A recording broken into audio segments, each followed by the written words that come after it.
আজকে নিরামিষ রান্নাটা আমার একটু বড় হয়ে গেছে বলে আমি শুক্তো আর ছানার ডালনাটা দুই পার্টে আমি দেখাবো, মানে কিভাবে আমি করেছি আপনাদের সাথে।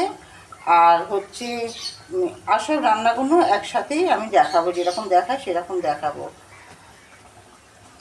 শুক্তোর জন্য কড়া আমি চাপিয়ে দিয়েছি, শুকনো খোলায় খানিকটা আমি পাঁচফোড়ন ভেজে নেব।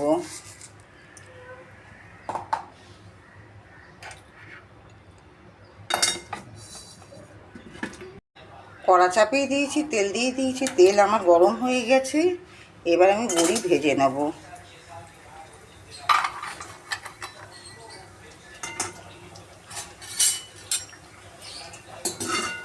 বড়ি ভেজে তুলে নিয়েছি, ওর মধ্যে পাঁচফোড়ন আর সামান্য একটুখানি ছিঁড়ে শুকনো লঙ্কা আমি ফোড়নে দিয়েছি। শুক্তোতে লঙ্কা দেয় না, কিন্তু আমি একটু স্বাদের জন্য দিলাম।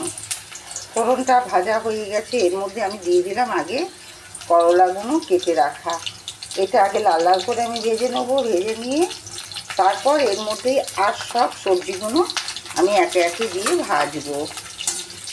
এটা একটু লালচে করে আগে ভেজে নেব। করলা ভাজার পর দিয়ে দিয়েছি পেঁপেটা একটুখানি ভালো করে আমি ভেজে নেবো, তা না হলে চট করে সেদ্ধ হবে না। এক চিমটে দিলাম আমি হলুদ। শুক্তোতে হলুদ দেয় না, কিন্তু ছোটো থেকে দিদিমা ঠাকুমাদের মুখে শুনিয়েছি হলুদ ছাড়া খেতে নেই।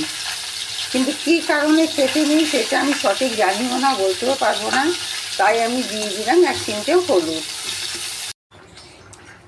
এইটাতে এইবার এখন দিলাম পোস্ত আর চালমগজ বাটা, তার সাথে দু চারটে কাজুও আমি দিয়েছি।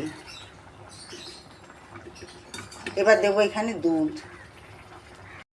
এই কাপটা 1.5 কাপ আমি দুধ দিয়েছি, দিয়ে এবার বড়িগুলো ছেড়ে দিলাম। শুক্তো মশলাটা আমি এখন দিলাম না, শুক্তো মশলাটা আমি একটু বাদে দেবো। শুক্তোর মশলা আমি দিয়ে দিলাম, তার সাথে দিয়ে দিলাম 1 চামচ ঘি। শুক্তো আমার রেডি, এবার আমি নামাবো। ও শুক্তোর মধ্যে আরেকটা কথা বলতে ভুলে গেছিলাম, এর মধ্যে দিয়েছি আমি মিষ্টি 1 চামচ।